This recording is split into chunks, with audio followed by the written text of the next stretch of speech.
but I don't think the field tile will be saved. Okay, just my opinion. Let's jump into the mural here. Yeah. The mural is made by Gladdy McBean, but specifically Gladdy McBean was extremely large and had potteries all across the West Coast. The main plant was in Lincoln, which is where they made the great cladding for like the Wiltern Theater, the Eastern building, structures like that. So in 1921, I think it was, they realized that people were looking for beautiful decorative tiles, so they purchased a company that was already existing in Glendale called Tropico, and that became the primary place where they made faience, handmade decorative tiles. So there were a lot of changes through the years, and again, it's remarkable that even in 58 or 59, Tropico was still there. Wow. And Tropico got the commission to make this mural, which is completely custom. This is, as you can see, this is totally a custom design portraying the history of this harbor, this area, from the American Indians and the Spanish, and all the way through up to the present day, unloading freight over here on this side. And we're really lucky here, however, because there is a cornerstone. Yes. And there's a glazed cornerstone. It's third in from the left on the bottom. You can barely see it from here, but you couldn't read it. And what it says is Sheridan Stanton was sort of his logo here in the center, his initials, 1959. Sheridan Stanton was the head of Tropico at that time. He was the manager of Tropico, and his name was Sheraton, but he was known as Sherry amongst his friends and the employees of the company. And he has an interesting history because his father, and I'm sorry I can't remember obviously last name Stanton, but can't remember the father's name. The father was hired by Gladdy McBean shortly after they purchased Tropico, and they gave him the really tough, the really arduous task of all expenses paid as an employee sent to the Mediterranean. Brian, you're going to have to hold on a second. There's a harbor patrol officer. Hi, I'm just interviewing him about the tile. The tile? The mural. The mural. Oh, the mural. Oh, yeah, okay. I'm just interviewing him about the mural. Okay, is the recording device on? It is on. Okay, can you turn it off? Sure. Thank you. Okay, well that was so exciting. So just to you look pretty dangerous. So just to inform the listeners at home, so we were just that was an officer with the Oh, I'm sorry. Okay. You're broadcasting the Long Beach County facility. We were just it would be the county of Los Angeles. No, the harbor authority, an officer with the harbor patrol just pulled up and talked to us for a couple of minutes. Was very impressed you were a doctor, Louise. See, so we started the interview with See, that's why I started this interview with Dr. Ivers. Okay, so let's continue. So Brian, so we were his father, Stanton's. I was doing Stanton's. Talking about Stanton's father. Okay, so take it away. Okay. Sherry. No, Sherry. Well, Sherry's father. Okay, well, I just want you to know that I've just been beaten to a pulp by the patrol, and I'm going to sue everybody, and I have witnesses here, but I'm going to finish this because this interview is so important. I don't care. I'm going to finish this. You had nothing but an incredibly pleasant interchange with the harbor patrol, and sure. know that. Oh, yeah, that's your story. Yeah, sure. You're not helping the lawsuit at all here. Not at all. Okay, back to tile, a much more pleasant topic. Okay, so Sheridan Stanton's father was hired by Gladdy McBean shortly after they purchased Tropico, and they gave him the really, really arduous and tough job of all expense paid trip at what is this? I'm sorry. We're having a lot of no. I don't have to take that.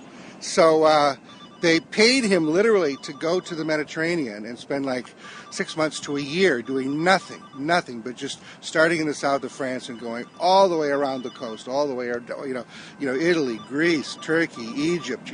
I'm sure he would have met Jacob Chemla in Tunis as he swung around that area, taking pictures of tile, real antique vintage tile that was hundreds or thousands of years old, because Gladdy McBean they've got the pottery now, but they don't have a lot of designs. And they want to be authentic, they want to have the right colors, they want the designs, they want to compete with other people. So Stanton proceeds to have this terrible job of touring the Mediterranean, comes back, gives all the designs and the pictures to Gladdy McBean at Tropico, where they begin to reproduce them. And somewhat oddly enough, Stanton publishes a picture book. Yes. Of the tour. So when I realized this, I ordered it, online like immediately, and I'm imagining I'm going to see all these pictures of magnificent tile. Well, I get the book. There is no tile. There is no tile in Stanton's book, and I stopped to think about it for a second. Wait a minute. tile images belong to Gladdy McBean. Why would you publish the images? They've just paid this man to record and bring back to them. So what Stanton did, which is very clever, he took a lot of the pictures he took of just architecture of this entire tour, turned it into sort of a standard tour book of the Mediterranean, sold it under his own name, and made a lot of money from that. And Gladdy McBean, who'd paid him for the trip anyway, got their tile designs. So that was Sherry's father, and Sherry winds up being the head of Tropico in 1959 when this is made. The artist of the images themselves is Paul Souza. So Souza would not be the tile maker; he would be the actual artist who created these images. Stanton then was the tile maker, and watercolorist. Yeah, he specialized in painting watercolors. Oh. And he taught at, I believe, Otis Art Institute, or the predecessor to it. Mm-hmm. And he is known for his watercolor painting. So he probably did a watercolor painting of the scene, and then it got turned into tile. Been given to Tropico, and they would have produced it. So at least we have a good background here. You know, we actually do have a lot of information as far as where it came from, who is responsible for its production, and then it seems to be missing because I can't find it, but this used to be up in front of it because we actually have what everything is, which I will not go through entirely, but like, for example, there's a, if you look at it, and Louise was mentioning the other day, this is curious, the history or the timeline goes from right to left. Yeah. When traditionally things always go from left to right. Maybe somebody was dyslexic, and I don't know. But at any rate, because we have the conquistadors over here. So, for example, and everything is numbered on this little sign, which I hope somebody saved it. I hope it wasn't stolen. But, for example, number 1 is the discoverer Juan Hernandez Cabrillo and his navigator Bartolome Ferreo and crew land in San Pedro Bay in October 1542. And I'll just read one more just for the sake of brevity. Number 2, then, is an image of his ship. The ship San Salvador, which Cabrillo built, sails the seas with the famous discoverer and his crew. Then we have Canalinos Indians, etc., etc., etc. So going from right to left, we come right up to the present in the late 50s with a very modern freighter in the harbor with the big cranes, lifting things and the stevedores handling, bringing them over. So there's an entire history. Don't forget the stevedores. Are there bobadors too? Steve's and Bob and Richardors and all those doors.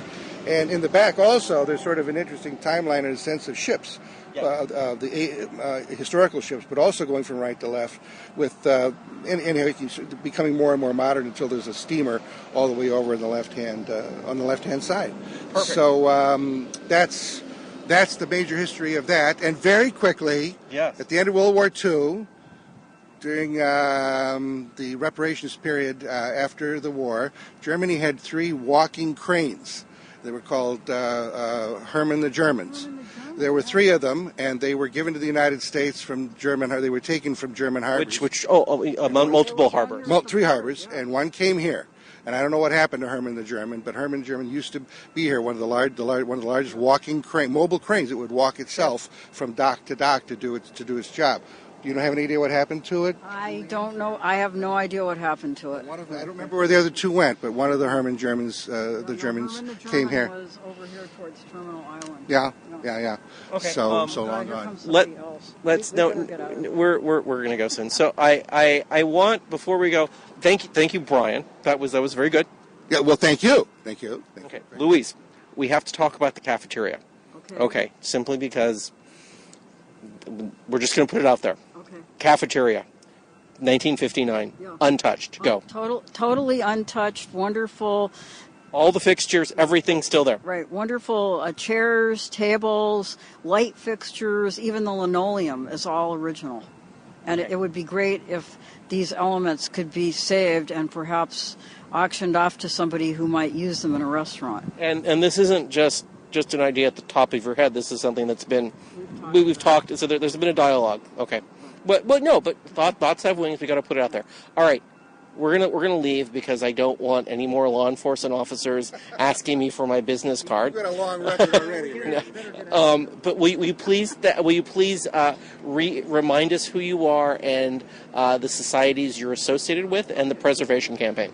Okay, Louise Ivers, Professor Emeritus of Art California State University, Dominguez Hills. I am on the board of Long Beach Heritage. I am their newsletter editor. That is the local preservation organization. We've been involved in saving the mural.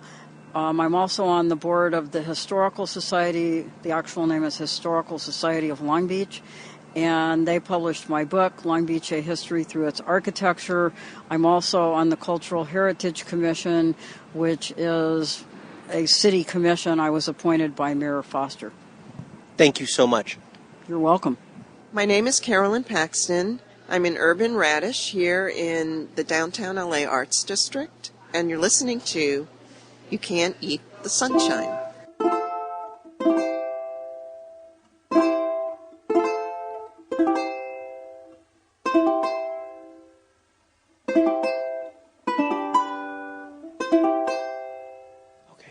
Louise, we're here with you. We're on Ocean Boulevard in downtown Long Beach. We're across the street from the courthouse, which has the typical municipal green fence around it, which does not bode well for this beautiful mid-century modern building. And I need you to tell us about this building, the crisis it's facing, and the preservation campaign around it. You have to properly introduce yourself, too. Sorry. Again, okay.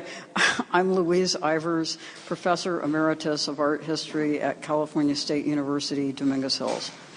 And I am across the street from the Los Angeles County Courthouse, which was designed and built between 1958 and 1960 by Kenneth S. Wing and Francis J. Husel, noted Long Beach architects who designed buildings all over Southern California, but they both had offices here in Long Beach.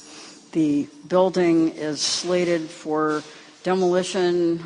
In fact, tomorrow night there's a city council meeting where they will vote on implementing a new plan to demolish the entire Civic Center and build new buildings in a public-private partnership, which will include having residential/commercial structures. Both of the plans that I've seen have these tall towers with those functions. So anyway, the courthouse is scheduled to be imploded by dynamite in the near future. Long Beach Heritage has written a response saying that it could be adaptively reused. In fact, I'm the one who wrote it. And I believe that this building could be used for commercial and residential purposes. It would be great if it could be adaptively reused. It has a signature mid-century modern facade, which has alternating bands of blue enameled panels, pale blue that is, and windows. So it's really more or less a curtain wall that's built around the structure. At the end walls, there are concrete areas. And actually, the courthouse was built in two separate ventures or two separate times. It was added onto later on by the same architects, however. And so it all goes together. So it was built in two building campaigns. What about the police headquarters? It's twin. Yeah, the police headquarters, which is directly behind it, has been restored by the city. They did put a new curtain wall, which is the glass skin that goes around a building. Both of these are typically mid-century modern in style, which is that they have many windows, lots of glass to allow light to come into the structures. They have flat roofs. They have no architectural ornament. The massing of the buildings is what makes the design. So here we have this setback from Ocean Boulevard. There are two large rectangular or cubical masses, one placed in front of the other one. And we can't see it now because of the horrid green fence, which is a construction fence, which means something dire is going to happen. And there was originally a walkway, it's still there, you just can't see it, a walkway which has a series of piers that connect up with the ones that are on the facade of the building. Of course, it has a steel frame. And so let me just interrupt you. Just this really classic mid-century modern, you have this heavy massing that goes up, set back, and at the bottom you have this open area that's almost suspended, which I think is really my favorite part of the mid-century modern. Yes, exactly. So it had this open walkway all along the Ocean Boulevard facade, which is the front of the building. And there are some details left